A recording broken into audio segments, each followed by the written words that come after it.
coming to you with a little video about stomp boxes. So for you DIYers, do-it-yourselfers, project you can easily accomplish. You don't have to spend very much money. I didn't spend anything on my box. I had all the parts just laying around like you probably do as well. So look on the internet, look on YouTube, and you'll see a lot of stomp boxes, all kinds of things. So I saw a fellow there had a stomp box with a couple of speakers inside. That intrigued me. So I looked around for stuff that I might have on hand. Here's a dynamic microphone that I had laying around that wasn't in use, and I tried that. I buried it in a piece of wood. I tried to put it in this box that I made. None of that made me happy. So I tried to just come up with my own design, and that's probably what you ought to do. So let's give this a little listen here, and grab my harmonica here and see what this thing sounds like. So here's my stomp box and a little misty.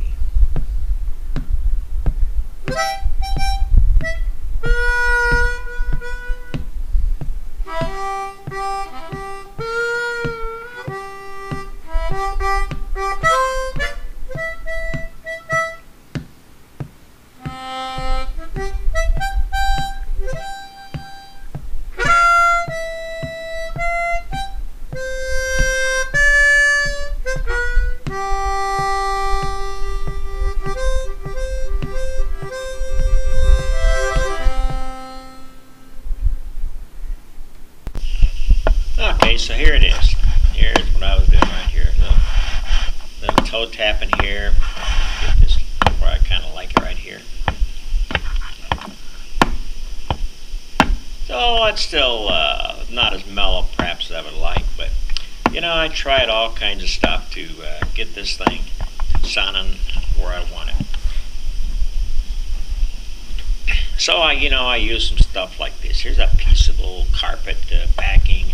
Here's a piece of a mouse pad, and I threw these on here, and I tried stomping, and then I tried all kinds of, you gotta try all kinds of stuff to see what works. And so then I went through this thing and took my shoe off and tried it with my sock. I tried it with the old Croc on. It's a Croc shoe that's kind of soft, and I tried it barefooted. And I made a log of all these different sounds, whether I thought they were good or whether they were bad. And then I went through the adjustments on all the amp, and I turned the gain up, the gain down, the treble up, the bass up, and all that kind of stuff. So all these things are factors in trying to get a sound. So what does this thing look like? Well, let's take the thing apart here a bit, and I'll show you what's going on. So here's this box here, and here's just the plug in here for 1/4" jack. Okay, here's the box here. It's about 2.5 inches tall. Siding's made out of some mahogany, and top and bottom have 1/4" plywood. So I'm just going to pop these two screws off here that I have left and see what we have inside. Okay. So when you want to make one of these, you have unlimited amount of things to look at. But ultimately, you're looking for a certain kind of sound that pleases your ears, and that's kind of what I attempted to do. Okay, so here we got take the bottom off here. So inside here, I have two speakers mounted. They're just regular speakers out of a little radio that I had. And you can make a microphone out of a speaker by just running it in reverse. So all this is two speakers soldered together here at the terminals. A little wire run over here to a jack right here. There's a jack right here for a 1/4" plug. And that's it. So I tried all kinds of ways to attach these speakers. And these speakers are attached, by the way, to the underside of the top.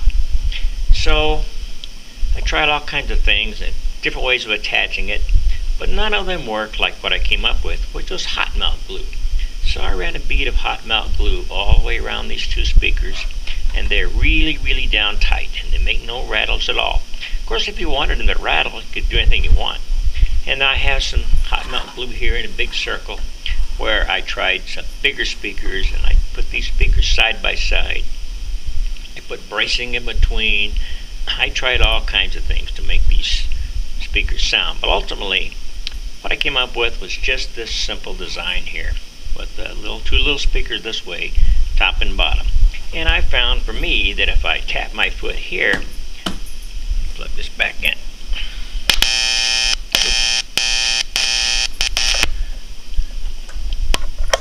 if I get a sound here, but if I tapped up on the edge here, I got more of a muffled sound. So you can try all kinds of things here to see what works for you. So that's my Stomp Box, and I hope you like it.